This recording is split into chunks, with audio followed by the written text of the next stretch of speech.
Good evening, friends. Tonight, the chair across from me is not filled by a stranger from history, but by the man who for many years shared my rooms, my dangers, and my life for more years than I care to count. He is the most brilliant, most maddening, and most singular individual it has ever been my fortune to know. It feels almost superfluous to introduce him, but I shall do so for form's sake. Mr. Sherlock Holmes. My dear Watson, you really must curb this tendency towards melodrama. I am merely a consulting detective, not a music hall attraction.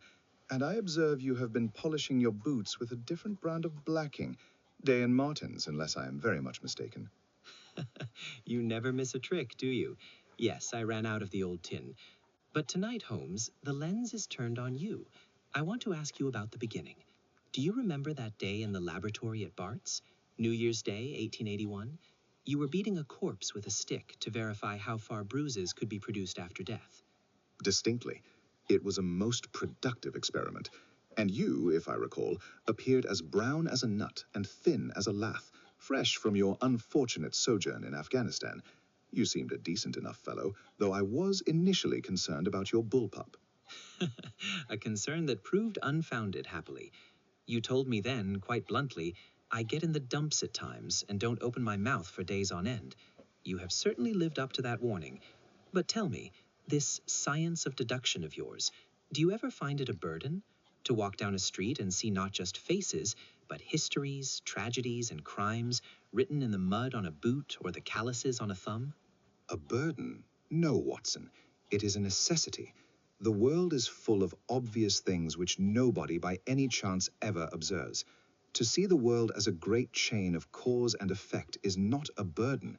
It is the only way to make sense of the chaos. If I did not have my work, if I did not have these mental exaltations, as you call them, I should be forced to return to other means of stimulation, which I grant you have been most persistent in weaning me from. And for that I make no apology. But speaking of your work, we have seen some dark things together. The Hound, the Speckled Band, the duel at Reichenbach.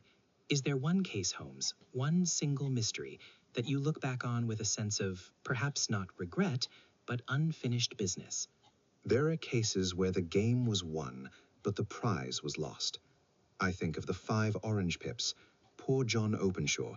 He came to me for help, and I sent him to his death at Waterloo Bridge. That stings my professional pride, Watson. I was too slow. And then, of course, there is her. Irene Adler, the woman. To me, Watson, she was always the woman. She eclipsed and predominated the whole of her sex. Not because of any sentimentality. Love is an emotional thing, and whatever is emotional is opposed to that true cold reason which I place above all things, but because she beat me. She saw through my disguise, she anticipated my moves, and she left the country with a photograph I was sworn to retrieve. A remarkable mind. Indeed. You kept her photograph as your fee, I recall. Now, Holmes, you often claim to be a machine, devoid of common human softness. Yet I have seen you play the violin for hours to soothe your nerves. I have seen your distress when I was wounded by that bullet in the thigh. Are you truly as cold as you pretend? Softly. You have a good heart, Watson, and it is the one fixed point in a changing age. But emotion is grit in a sensitive instrument.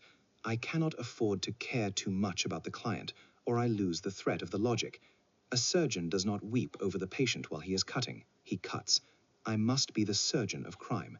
However, I will admit that my life would have been a far duller affair with a certain chronicler to embellish my little successes, even if you do insist on romanticizing them. Someone has to make them readable. Your monographs on tobacco ash and bicycle tires would hardly sell the Strand magazine. Another question for you.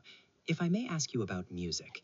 I know you prefer the introspective German music by Mendelssohn and Offenbach to the more frivolous French or Italian styles.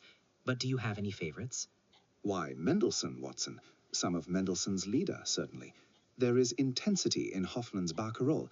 I suppose sometimes Chopin as well, although very rarely. One final question, old friend. You have retired now to your beekeeping on the Sussex Downs. The world is changing. We have motor cars, telephones, aeroplanes. Do you think there is still a place for your kind of detective work?